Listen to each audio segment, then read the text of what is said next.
বিজেপির high voltage সভা, মূল বক্তা হিসাবে অভিনেতা তথা বিজেপি নেতা মিঠুন চক্রবর্তী। কিন্তু আচমকাই সেই সভায় বেজে উঠল তৃণমূলের প্রচারের গান। ব্যাস, সঙ্গে সঙ্গেই রাজনৈতিক তাপ চাপানোতর তুঙ্গে। বিজেপির সভা ঘিরে সকাল থেকেই হই হই, প্রচারের বহর। কিন্তু আচমকাই বিপত্তি।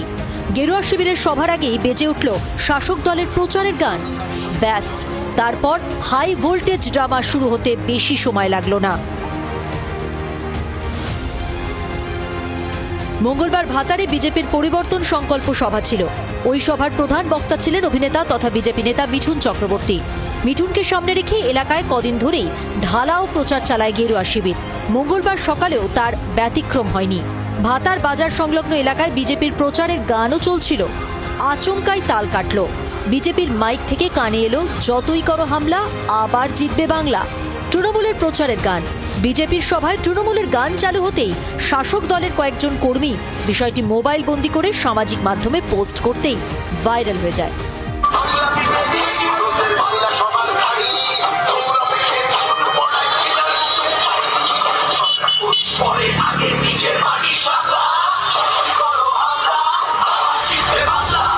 এ নিয়ে বিরোধী দলকে কটাক্ষ করতে ছাড়েনি শাসক শিবির। যদিও বিতর্ক শুরুর সঙ্গে সঙ্গেই তৃণমূলের কটাক্ষের জবাব দিয়েছে বিজেপি। বিজেপি যারা করে বাংলায়, তারাও হচ্ছে এই বিজেপির কেন্দ্রীয় যে হিন্দিবাদী নেতৃত্ব, তাদের হামলায় আক্রান্ত। তাই তাদের অবচেতন মনে বিজেপি বিরোধী, এই হামলা বিরোধী একটা মানসিকতা কাজ করে, তারই বহিঃপ্রকাশ ঘটেছে। তাদের মিটিংয়েও তাই তারা যতই করো হামলা আবার জিতবে বাংলা, এই গান তারা বাজাচ্ছে। যারা ইউটিউব সম্পর্কে অবগত তারা জানেন, ইউটিউবে গান হতে হতে বিভিন্ন পণ্য দ্রব্যের বিজ্ঞাপন যেভাবে ভেসে ওঠে, রাজনৈতিক দল বিজেপির অনেক সময় বিজ্ঞাপন ভেসে ওঠে, তৃণমূলের বিজ্ঞাপন ভেসে ওঠে, এবং সেটা 20-30 সেকেন্ড বা কিছুটা সময় সেটার আগে সেটাকে স্কিপ করে সরানোও যায় না। খুব স্বাভাবিকভাবেই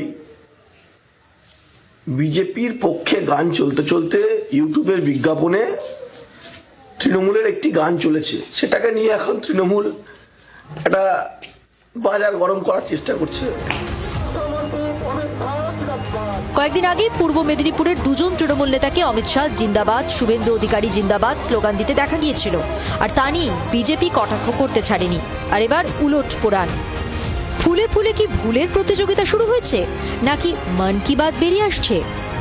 অরূপ লাহার রিপোর্ট, জি 24 ঘন্টা।